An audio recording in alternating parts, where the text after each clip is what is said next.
I'm Luke Summerhays, and I love Sigilyph.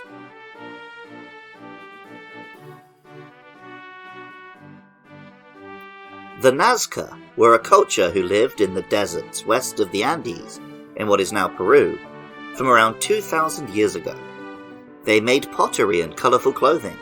They constructed elaborate aqueducts and irrigation systems, and they built large temples where they worshipped a pantheon of gods, both humanoid and animalistic. Today, most people are only familiar with one remnant of the Nazca Lines. The Nazca Lines are a collection of enormous geoglyphs in the deserts.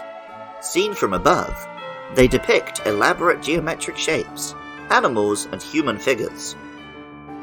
There is still some debate about their exact purpose, and naturally, this has resulted in some people proposing they existed to be seen by alien visitors.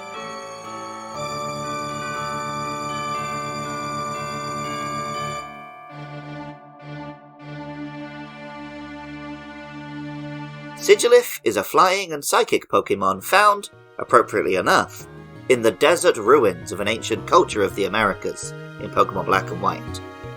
Pokemon Black tells us, "They never vary the route they fly, because their memories of guarding an ancient city remain steadfast." Sigilyph resembles a colourful clay pot, with wings and tail feathers very much like those drawn in the Nazca Lines. The colours are reminiscent of totem poles and other objects found in the ancient Americas, owing to the availability of natural pigments. It has a black stalk with a single eye that resembles Unown, perhaps owing to some shared ancient culture. Pokemon Sword elaborates, telling us, "Psychic power allows these Pokemon to fly.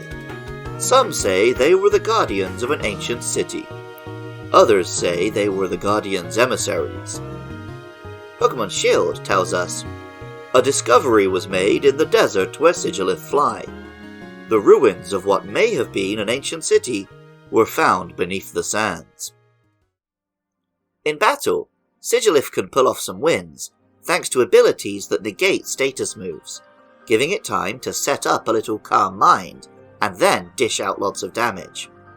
The name, Sigilyph, combines sigil and glyph, being as it's based on a famous geoglyph. The Japanese name is the even more on the nose, Symbolur. Back in the 4th generation, I talked about the experience of encountering Carnivine out of the blue, and the surprise of this bizarre Pokemon making it an instant favourite. Playing Pokemon Black more than a decade ago, I felt the same thing about Sigilyph. Music for Luke Loves Pokemon is composed by Jonathan Cromie. Artwork for the show is by Katie Groves. Sigilyph was designed by Keiko Moritsugu. Writing, producing and editing is by me, Luke Summerhays. Funding is provided by my lovely listeners. If you'd like to join them to help keep the show online and find other podcasts by me and my pals, head over to patreon.com/podcastio-podcastius. Coming up are Yamask and Tortuga, so if you have thoughts about those or any other monsters, hit me up with a DM at LukeLovesPKMN, or an email to lukelovespkmn@gmail.com.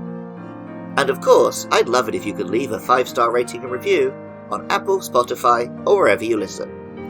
Even if you don't feel like doing any of that, thank you so much just for listening. I love Sigilyph, and remember, I love you too.